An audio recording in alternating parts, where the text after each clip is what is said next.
Anglam आवश्यकतायाम Hindi. hmm, I'll just mix the languages. Okay. और अगर फिर भी किसी को नहीं समझ में आया, अगर like if I'm explaining something in Sanskrit and if that point is not clear, you can just raise your hand and get that point cleared. Okay, just feel free. Those who are present for the last meetings, they are known to the style. So, but जो new है उनके लिए I am telling again. निस्संकोचतया unmute कृत्वा पृच्छन्तु. Okay, just feel free. This is not any class. I'm not going to teach anything, but just discussion. We are just sharing the experiences. Yes. Hmm? So, good to go. I think last class there was a demand about reading and writing. I mean, the importance of reading and writing, right? Someone asked me that day, is reading and writing that important, or just bhasha means like that day we discussed bhasha nama ya bhashate anaya bhasha. हाँ, अनुषा जी. Yes. Mahoday, एक request high. When you are speaking, if others can be on mute, we'll be able to hear Yes, you clearly. yes, Yeah, please. Thank you. yes. I'm muting everyone in between. अगर किसी का unmute हो भी रहा है तो yes. So everyone just be on mute. If you have any doubt, यदि कापि शङ्का अथवा प्रश्नः अथवा किमपि वक्तव्यमस्ति, किमपि शेर् करणीयमस्ति, just raise your hand and feel free to talk. Just when someone is talking, don't directly unmute. It might interrupt because कभी-कभी वॉइस मफल्ड हो जाता है, कभी-कभी क्रैक हो जाता है या फिर इको भी हो सकता है. So just to avoid these things, just raise your hand and then you can talk. Yes. Thank you so much, Anusha ji. So in the last discussion forum, there was a doubt about is reading important or not when we say about bhasha. Like भाषा एतस्य वयम् अर्थः कः इति गतमेलने चर्चां कृतवन्तः. सो या भाषते अनया भाषा जो बोली जाती है वो भाषा है. सो इज रीडिंग और writing that important or not, or just speaking is enough? So when we say just bhasha, speaking is the basic first important factor when we say about anything, when we talk about the language.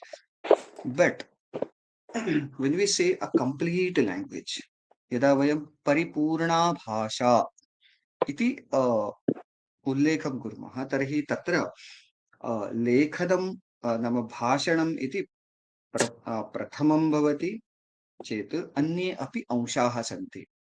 लेखनं, श्रवणं, श्रवणेन भाषणं भवति. तो जब तक input नहीं होगा, output नहीं होगा, राइट? चक्की में अगर धान नहीं डालेंगे तो आटा नहीं मिलेगा. वैसे ही जब तक इनपुट नहीं होगा, we can't expect output. So listening, then speaking. Apart from that, there are two more important things, that is reading and writing. When all these four components come together, that time काचित् भाषा परिपूर्णा समृद्धा च भवति. Okay. So basic level pay speaking, listening and speaking is enough. But when we go ahead with the language studies, reading and writing is also that much important. Very much important. Uh, yes. Anyone wants to share something about this? Yes, or anyone wants to ask or say something? Otherwise, I'll go ahead with the point.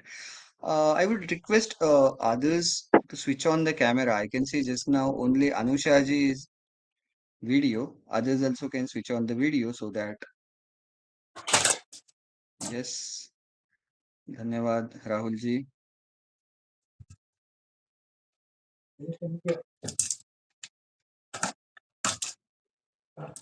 Yes. Okay. So I'll just share a few things related to reading.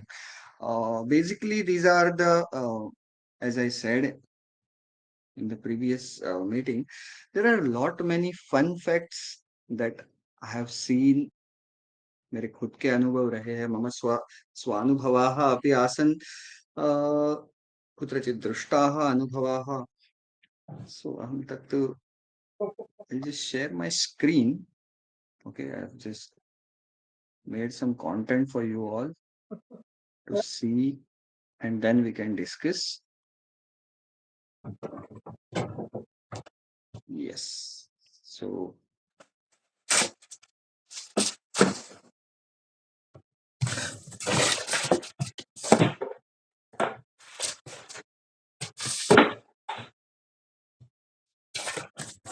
just a minute, huh?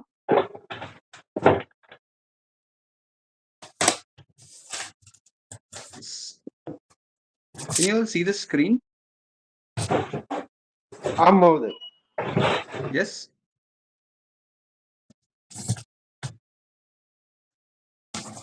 Okay. किमस्ति प्रथमं वाक्यं पठन्तु एकदा. क्या लिखा है? Can anyone read that?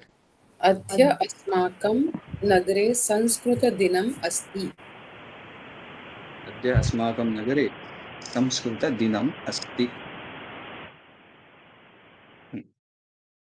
Yes. So was that statement correct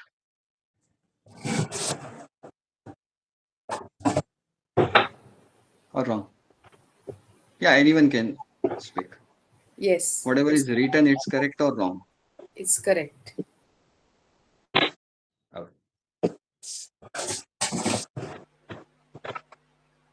Yes, anyone else wants to say something?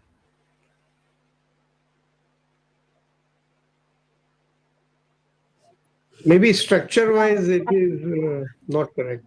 Anita ji, can I ask you one question?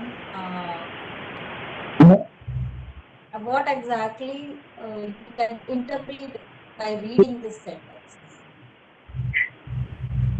According to your interpretation, we can go for next point. Is there They any might- spelling mistake in this? Is that the question? Might What be. is the meaning? Actually, Okay, whatever, okay. Just to make it more clear, just to make it more clear, I'll share one more statement. Now read the second statement. Then it might help others to come to the conclusion. Yes.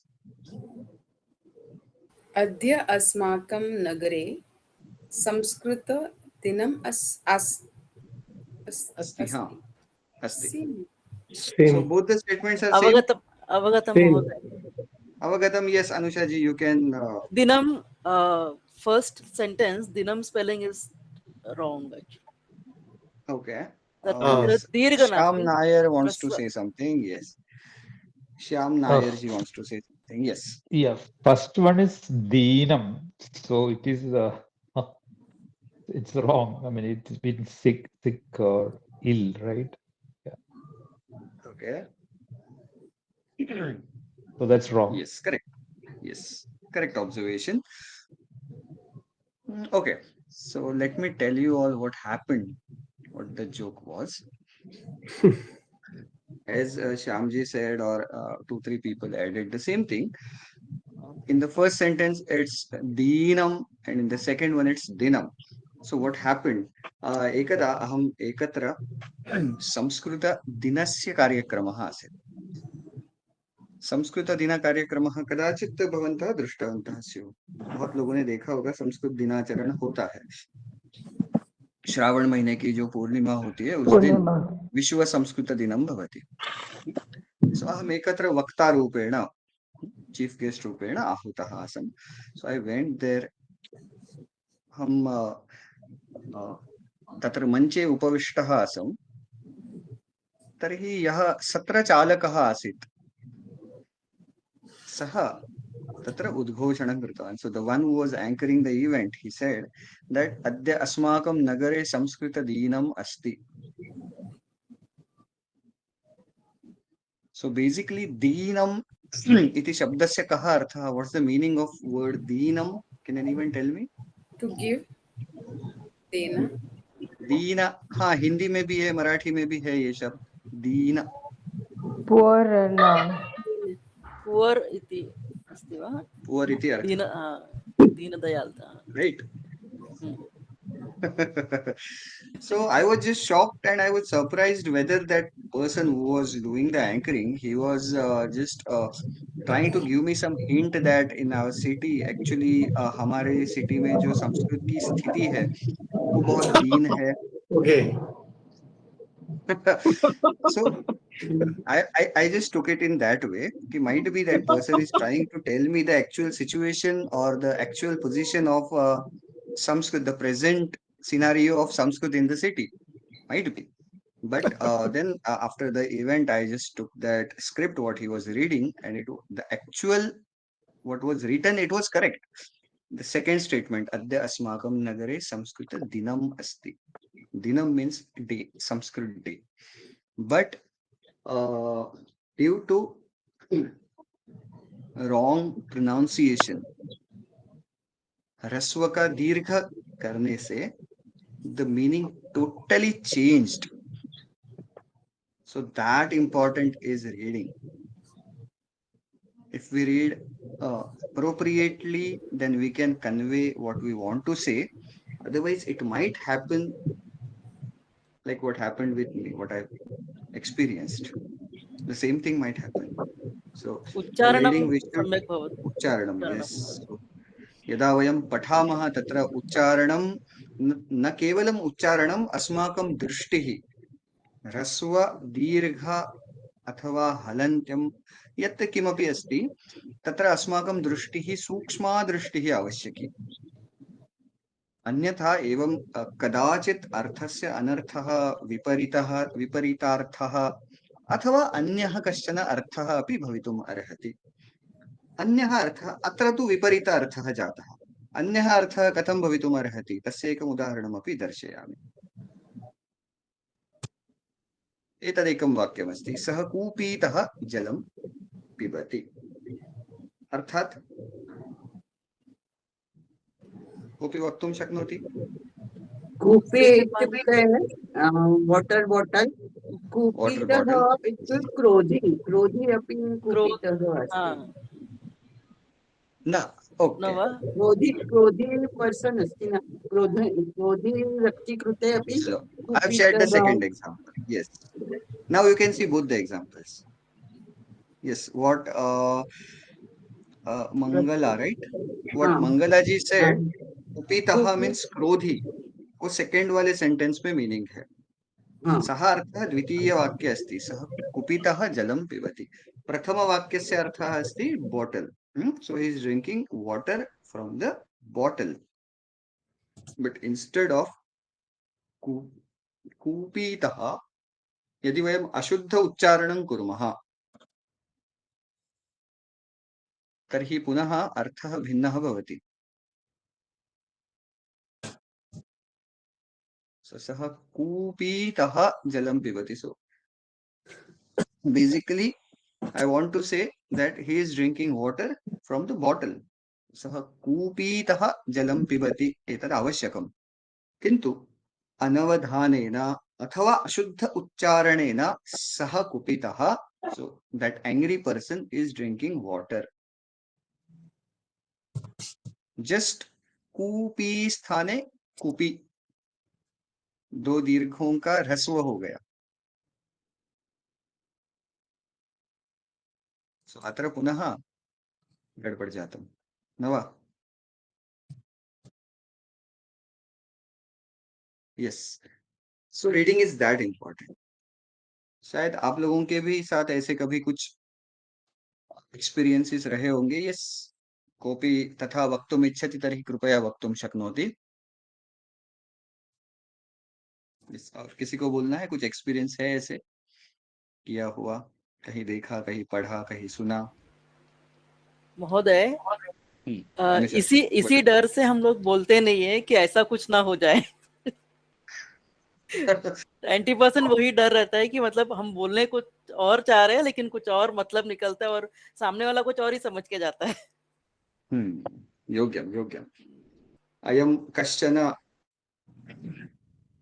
मनसि खेदः अथवा किञ्चित् भयं वा भवति योग्यम् अन्यः कोऽपि किमपि वक्तुम् इच्छति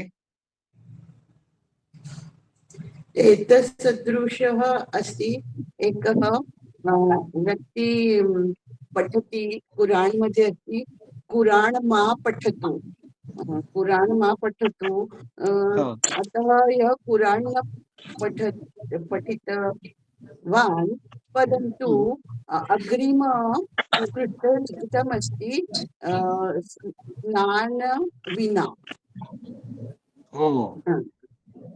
अग्रे अस्ति स्नानं विना विना तद् न पठितवान् अर्धवाक्यपठनेन भिन्न अर्थः जातः ओ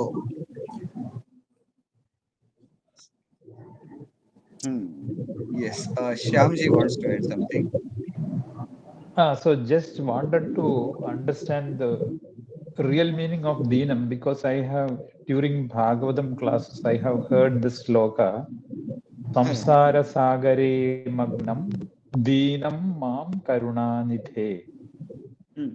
So I thought Deenam in Malayalam, I mean maybe that is also there. Regional differences are there, but in Malayalam Deenam means sick or yes if you are exactly sick unwell. poor Yeah. sick Okay. poor or the one who suffers Okay. so these are different meanings of that word deenam Okay. Thanks. Deen Dukhi. So it's like kind of a एक बहुत प्रसिद्ध शब्द है हिंदी में बहुत गीतों में विशेषतः भजनों में one word is commonly heard Deen Dayal Deendayal, बहुनां दीनों नाम पर अपि दया भवति करने वाला। बहुनां नाम अपि अस्ति तद् दीनदयाल इति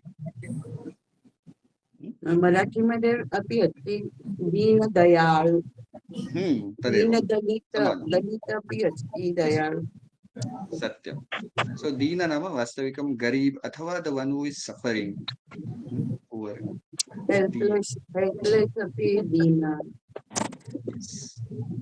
सो एवं अतः अहं तत् प्रथमम् उदाहरणं स्वीकृतवान् आसम् येन तत्र दीन इति शब्दस्य सर्वे अर्थं शीघ्रम् अवगमिष्यन्ति इति धिया अहं तत् प्रथमम् उदाहरणं स्थापितवान् आसम् सो एवम् अस्ति सो यथा अनुषाजी उक्तवती यथा अहं गतसमये उक्तवान् तत्र in this forum I'll not be teaching anything but we'll be discussing with solutions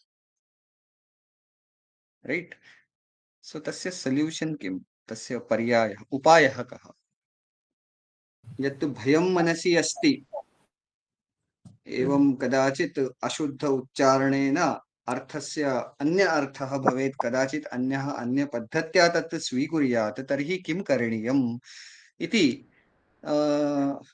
किञ्चित् भयं मनसि भवति यथा अनुषाजी उक्तवती एतेन कारणेन वयं संस्कृतेन न वदामः एव इसी डर से हम बोलने मतलब इसी भय से हम बोलते ही नहीं है तत् न भवेत् तदर्थमपि कश्चन उपायः अस्ति अहम् उपायान्तरमपि वदामि सो पुनः स्क्रीन् दर्शयामि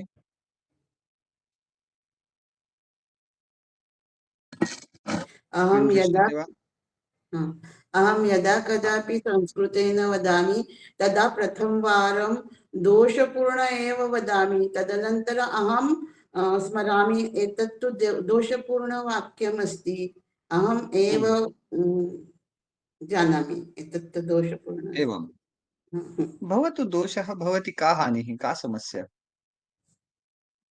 मम एकः कश्चन प्रश्नः अस्ति सामूहिकप्रश्नः अस्ति कोऽपि उत्तरं वदतु तस्य यदि संस्कृतसम्भाषणसमये दोषः भवति इति चिन्तयन्तु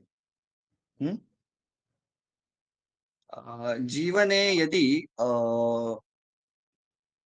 कहीं पे डाका डाल दिया या फिर खून कर दिया किसी का, तो उसकी जो सजा है वो सभी को पता है, जेल भवति।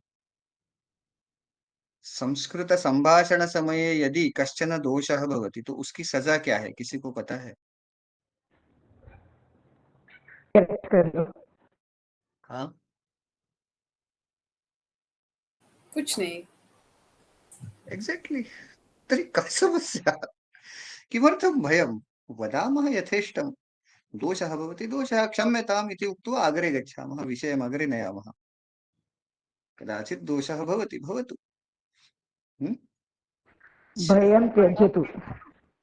भयं त्यजन्तु, निश्चिन्ताः भवन्तु, यथेष्टं वदन्तु इत्येव जना कश्चन जन उपायः।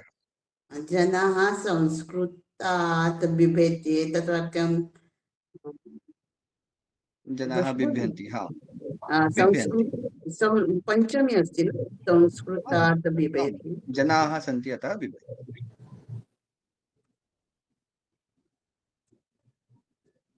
चिन्ता नास्ति। भवती किं वक्तुम् इच्छति अहं ज्ञातवान्। इदानीं भवत्याः वाक्यकथनसमये तत्र दोषः आसीत्, किन्तु भवती किं वक्तुम् इष्टवती तत्तु अहं ज्ञातवान् खलु। लोग संस्कृत से डरते हैं इत्येव वक्तुम् इच्छति। परन्तु संस्कृतस्य शब्दस्य पञ्चमी अत्र आवश्यकम्. संस्कृतादेव योग्यं योग्यं। केवलं बिभेति स्थाने बिभ्यन्ति इति भवति। जनाः अस्ति अतः. सो ओनली 33% वाक्यम् अशुद्धम् आसीत्, 33.33, बाकी का 66.66 करेक्ट आसीत्। शब्दत्रयं द्वयं योग्यं, चिन्ता मास्तु। हाँ, Rahul ji wants to say something. जी वदतु। Yeah. I just want to add that in the last Mukti Charcha, as you shared one story about the Koop Khananan, so it is akin to the same, because when we do the initial digging, so there what the word for panka is bound to come, so it's on the same line. So we are bound to make mistake, but we have to keep on trying. Correct. योग्यं। तदेव स्मृत्वा निश्चयेन अग्रे सम्भाषणं कुर्वन्तु यथेष्टं, कापि समस्या नास्ति। अहं किमपि दर्शयितुम् इच्छामि, फनी अस्ति किमपि पठनार्थं, सरलतया सर्वे संस्कृतं कथं वक्तुम् इच्छन्ति अथवा प्रयत्नं करिष्यन्ति, तदर्थं टङ्ग् ट्विस्टर् अस्ति, प्रयत्नं कुर्मः वा पठनार्थं? हाँ, भवती शेयर कर्तुं शक्नोति किं? पश्यतु, एक्सेस् अस्ति वा इति। अस्ति एक्सेस् अस्ति, हाँ, दर्शयतु। कां तत्र कां सर्वे जानन्ति? मैत्रेयी पटवर्धन इति मम काचित् सखी अथवा मम पूर्वशिक्षिका वर्तते। सापि अद्य अत्र प्रविष्टा अस्ति। हाँ, अहं दर्शयामि किमपि। आमां दृश्यते काकः कदम्बवृक्षे। हाँ, अस्तु, तर्हि मम प्रथमं वाक्यं, तर्हि एतत् भीतिनिवारणाय एतदस्ति। अस्तु, सर्वे संस्कृतेन सम्यक् पठितुं शक्नुवन्ति, अतः पश्यामः प्रथमं वाक्यं। क, सर्वे शब्दाः क तः आरब्धाः एव। कोऽपि पठति वा वाक्यम्? अहं पठामि वा? आं, पठतु। कृष्णः काकः कदम्बवृक्षे कर्णकर्कशः काव् काव् कायते. अत्र कायते शब्द मम कृते नूतन अस्ति. कायते सम्यक् कावळ्याची कावकाव मराठीमध्ये परन्तु अहम् अर्थ ज्ञातुं शक्नोमि। अर्थं ज्ञातवती। अस्तु, अग्रे शीघ्रं कोऽपि पठितुं शक्नोति वा? कृष्णः काकः कदम्बवृक्षे कर्णकर्कशः काव् काव् कायते। पूर्वं मध्ये द्विवारं गृहम्। आं, कृपया वदतु। केवलम् एकमेव अन्म्यूट् कृत्वा वदतु, नो चेत् अत्र बहु डिस्टर्बेन्स् भवति। एकमेव सर्वे प्रथमं म्यूट् करोतु, तदन एकमेकं हस्तमुपरि कृत्वा अन्म्यूट् करोतु, नो चेत् कोलाहलमेव। आम् सम्यक् एकमेव वदतु चिन्ता नास्ति प्रथमं वाक्यं कोऽपि इतोपि वक्तुम् बलवन्तजी इच्छति पठतु। बलवन्तजी आम् द्विवारं त्रिवारं 2 times 3 times कर्णकर्कशः काव् काव् कायति। सम्यक् अस्तु अग्रिमं पठामः वा अग्रिमं वाक्यं कृष्णः हम्म, काम कामशरवृक्षे हम्म, कर्णमधु कुहु हम्म, कुहु कूजति सम्यक् उत्तमः प्रयत्नः उत्तमम् इतोपि कोऽपि प्रयत्नं करोति वा आं Anyone? महोदय अहं आम् वदतु अहं कृष्णः कोकिलः काम सर्ववृक्षे कर्णमधुरं कुहु कुहु पश्यति। correct सम्यक् Kamashara, what is Kamashara? Any guesses by Kamashara word? Because Kokila and one tree. We can connect Kokila with one tree. What is that tree? आम्रवृक्ष वा Ah, correct. So Kamashara is a synonym for Amra Vriksha. So we have new word for Amra Vriksha and we can fit this word in this sentence. Krishnah Kokilah Kamashara Vrikshe Karnamaduram Kuhu Kuhu Kujati. Okay. Like this, I have 2 more sentences. Anyone else can आं try this? महोदय Patatu? नम्रता नम्रताया नारायणं Namrata. नमति। Samyak. Namrata नम्रताया Uttamam, Uttamam. Samyak, Uttamam. Itopi ekam darshayami antimam. It's very simple. गणेशः गृहे गीतां गतति। Correct. Yes. So, by these simple sentences or by these reading, we can improve our Sanskritam. I hope. महोदय अहम् एकं वक्तुम् इच्छामि वदतु विष्णुसहस्रनाम स्तोत्रमध्ये अपि अस्ति कामः कामकृत्कान्त काम काम प्रदम् प्रभु सम्यक् सम्यक् उत्तमम् great so yes now Pranavji up to you by this we Yes, can yes. remove fear of reading first of all you can read very well Sanskritam okay so you can try to read at least some shlokas every day this is my conclusion or suggestion for these 3 slides you can read clearly or correct manner. To remove your fear, you have to attain something. You have to do something to remove that fear. Okay. So now Pranavji up to you. Thank you. Dhanyawadaha. धन्यवादाः मैत्रेयी बहु सम्यक् आसीत् okay महोदय पृच्छामि वा हा यस् महोदय वाक्यद्वयं कृपया पुनरेकवारं वदति वा नम्रता नम्रता नम्रतया नारायणं नमति तद् वाक्यम् भवान् उक्तवान् तत् अहं ज्ञातवान् अनन्तरं गणेशः गृहे गीतां गदति Gadati. इति का Gadati. भवति Gadati. Gadati. Vadati. Gadati is the same. Gada to speak and Vada to speak. Yes. एवं वा Gadati. धन्यवादः अस्तु धन्यवादः यस् सो एतावत् श्लोकानां विषये जातं तर्हि पुनरेकदा वयम् एकं श्लोकं पठामः स्क्रीन् दृश्यते वा आम् आं महोदय कोऽपि एतत् श्लोकं पठति एतत् श्लोकं पठति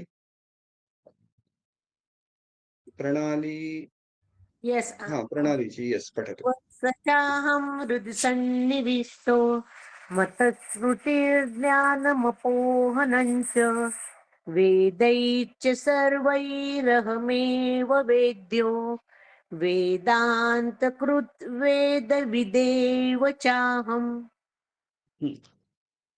अन्यत् सम्यक् पठितवती मत्तः स्मृतिर्न मत्तः स्मृतिर्ज्ञानमपोहनं च इति। हाँ महोदय, मत्तः स्मृतिर्ज्ञानमपोहनं। मत्तः स्मृतिर्ज्ञान इति। ओ यस् महोदय। यस्।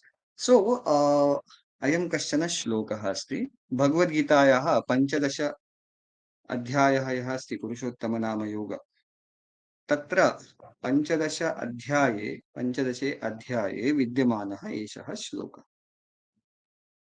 So once I heard one inappropriate pronunciation of the same, sarvasya chaham hridhi sannivishtaha. So basically sarvasya cha aham hridhi sannivishtaha. So मैं सभी के दिल के पास रहता हूँ इति तस्य अर्थः भगवान श्री कृष्णः एतद् वदन् अस्ति in Bhagavad Gita. But the person who was reciting this shloka, he said sarvasya chayam hridhi sannivishta. So instead of ha, he pronounced it ya. उसी से जन्म हुआ है कुछ funny memes का, which are now so SP Sanskrit Studio is getting into merchandise with this kind of funny memes. I'll share some of them with you all. Sarvasya chayam hridhi sannivishtam. So basically this is for chai lovers. Chai सभी के दिल के पास रहती है। सर्वस्य chime, वहां pay च अहम था, उसने यम जो बोला था उससे ये एक मीम जनरेट हो गया, which is on t-shirt, सर्वस्य चायम हृदि सन्निविष्टम. So चाय सभी के दिल के पास होती है, especially for the chai lovers. And there are a lot many other things also. We'll just have a look at that also. So सर्वस्य chime हृदि सन्निविष्टम सर्वम जगदिदम त्वयि प्रत्येति. Anyone knows this statement? Yes sir. सर्वं जगदिदं Where त्वं this sentence is? निलो नभाः. Yes. कहाँ pay है ये? राम रक्षा. हाँ, अथर्वशीर्ष. अथर्वशीर्ष. अथर्वशीर्ष में है. So जिसका अर्थ है पूरी दुनिया तुम्हारे पास आती है. सर्वम जगदिदं त्वयि प्रत्येति. Can you see what image is there below that? न दृश्यते महोदय. वड़ा पाव वड़ा पाव. So जो लोग मुंबई में रहते हैं स्पेशली, yes, यह पश्यति सः पश्यति, एतत् किञ्चित् फिलोसॉफिकल अस्ति. अग्रे अस्ति रामो राजमणिः सदा विजयते. दृश्यते वा स्क्रीन? रामो राजमणिः सदा विजयते, रामं सदा भजते. मैं भूल गई. रामं रमेशं भजे. रामं रमेशं भजे. रामाय रामभद्राय R tongue twisters. So evam so there are even toad bags. Hridayena hridayam badhnati. Nowadays we are just everyone is overthinker. So ati vicharah pravartate. महोदय एतत् सर्वं कुत्र लप्स्यते? हाँ. So vadami. So this is just some merchandise of SP Samsung Studio soon launching. You all must have followed Insta page of SP Samsung Studio. Yes. So all the details will be shared there on the page. Even in the groups also we'll be sharing. Yes. So those who have not, those who are new today, those who have joined for the first time, I'm just writing the handle name of Insta page. So SP. महोदय एतस्य वर्गस्य कृते किमपि Google WhatsApp group अस्ति वा?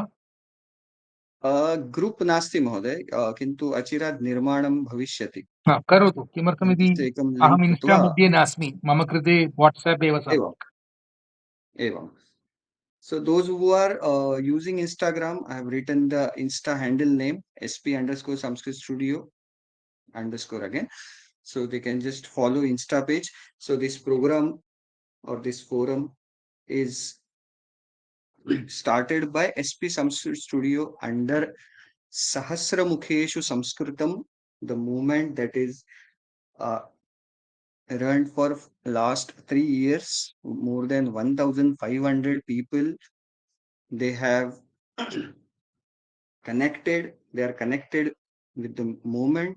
ये जो movement है वो basically IIT Bombay K centre for Sanskrit learning K under ये movement, ये मिशन चल रहा है. The main aim of the mission is just to spread Sanskrit and सर्वे जनाः संस्कृतं पठेयुः, संस्कृतानुरागिणः भवेयुः, अधिकाधिकं जनाः संस्कृतं पठेयुः, अन्यान् च प्रेरयेयुः. तदर्थम् एतत् मुख्यतया अस्माकं मिशन् प्रचलति.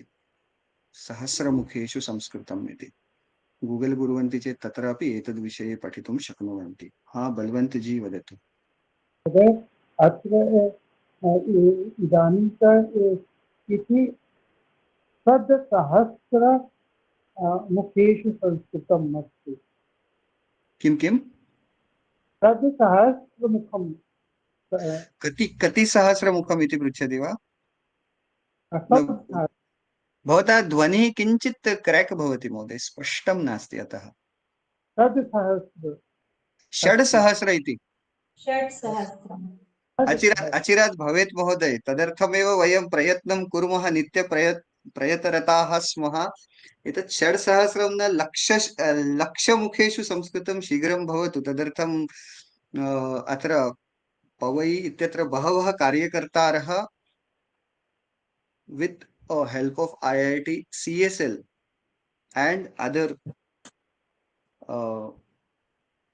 कुछ लोग हैं, कार्यकर्ता है, सभी मिलके everyone is just working with the same motto कि अभी सहस्रमुखेषु बनाया था.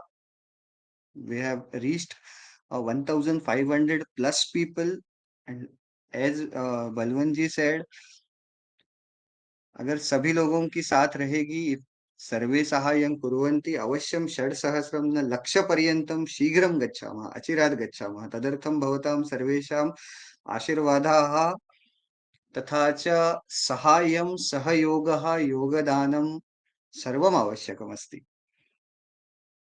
एतेन माध्यमेन अपि वयं कथञ्चित् युक्ताः भवेम. तदर्थमेव एतत् संडे नाइट संस्कृत लाइव इति एकं डिस्कशन फोरम आरब्धमस्ति. सो तदर्थम् अवश्यं महोदय धन्यवादाः. शीघ्रमेव भवेत् इति कामयामहे.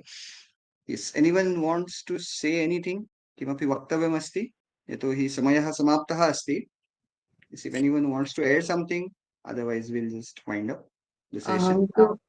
अहं तु प्रथमवारम् अद्य आगतवती. अहं न जानामि कदा कदा एषा कक्षा अस्ति. प्रत्येकं रविवासरे एवरी संडे सेम लिंक पे रहेगा. Timing and link is same every Sunday. Every Sunday 8:30 PM. Yes, 8:30 to 9:15. हम चिन्तयामि सर्वेभ्यः अद्यतन चर्चासत्रम् अरोचत. पुनः अग्रिमे पर्याये अपि अत्र संख्या वर्धिता भवेत् इति अहम् आशासे. गतसमये या संख्या आसीत् अत्र अद्य वृद्धिः अवश्यं जाता अस्ति. तेन मम आनन्दः. अन्यान् अपि आनयामः, सर्वत्र प्रसारयामः. एतत् सर्वे जनाः युक्ताः भवन्तु. एतत् सर्वेभ्यः निवेदनम् अस्ति. व्हाट्सएप ग्रुप सद्यः नास्ति प्रणाली जी, किंतु शीघ्रमेव कुर्मः. जहाँ पे आज आप लोगों को ये मीटिंग का ये मिला था, राइट? हाँ, वो कुमार सर ने भेजा, वो कुमार सर के ग्रुप में और यस, कोई वहीं पे नोट्स लिंक भी भेजी जाएगी। नहीं, एनी नोट्स और कुछ प्रिंट आउट वगैरह निकालने का, वो पीडीएफ वगैरह कुछ भेजेंगे आप? कुछ नहीं। As mentioned in gossip, talk, listen about Sanskrit. So no study. महोदय हाँ, ऐसे तो स्टडी हो रही है, but in different way, in other way.